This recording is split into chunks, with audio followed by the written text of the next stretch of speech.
कुरान में एक शब्द है अलतकिया, जिसका अर्थ है गैर मुस्लिमों को धोखे में रखो, अपनापन दिखाओ, मिलजुल कर रहो और जैसे ही मौका मिले हलाल कर दो।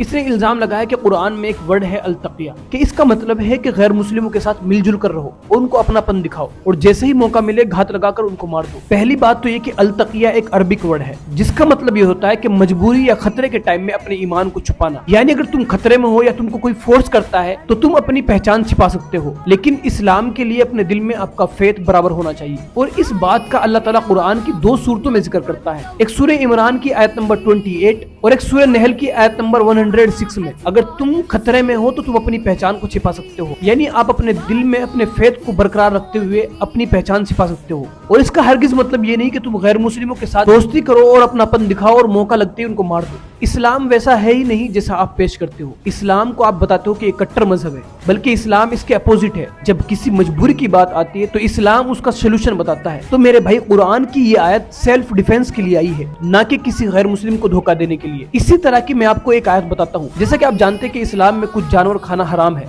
लेकिन उसके बाद भी अल्लाह ताला कुरान की सूरह बकरा आयत नंबर 173 में कहता है कि मजबूरी के टाइम में, यानी जब तुम मजबूर हो और तुम्हारे पास कोई खाना ना हो या तुम्हें किसी बीमारी की वजह से अपने आप को बचाने के लिए अगर हराम चीज खानी पड़े तो तुम उस हराम चीज को मेडिसिन के तौर पर खा सकते हो। या अगर तुम्हें खाने की भूख लगी है और तुम ऐसी जगह पर हो कि तुम्हारे पास कोई और खाना नहीं है, सिर्फ हराम खाना वहां पर मौजूद है, तो तुम अपने पेट भरने के लिए, अपनी जान बचाने के लिए हराम खाना खा सकते हो। यानी अल्लाह ताला अपनी जान बचाने के लिए हराम खाने की भी परमिशन देता है। इसी तरह अल्लाह ताला उन दोनों आयतों में कहता है कि अगर तुम्हें अपनी जान जाने का खतरा है और तुम अपनी पहचान छिपाना चाहते हो तो छिपा सकते हो, लेकिन दिल में तुम्हारे इस्लाम ही होना चाहिए। मुझे उम्मीद है कि तुम्हें मेरी बात समझ में आई होगी। अगर ये वीडियो आप लोगों को अच्छी लगी तो प्लीज इस पेज को फॉलो करके इस वीडियो को शेयर जरूर करिएगा।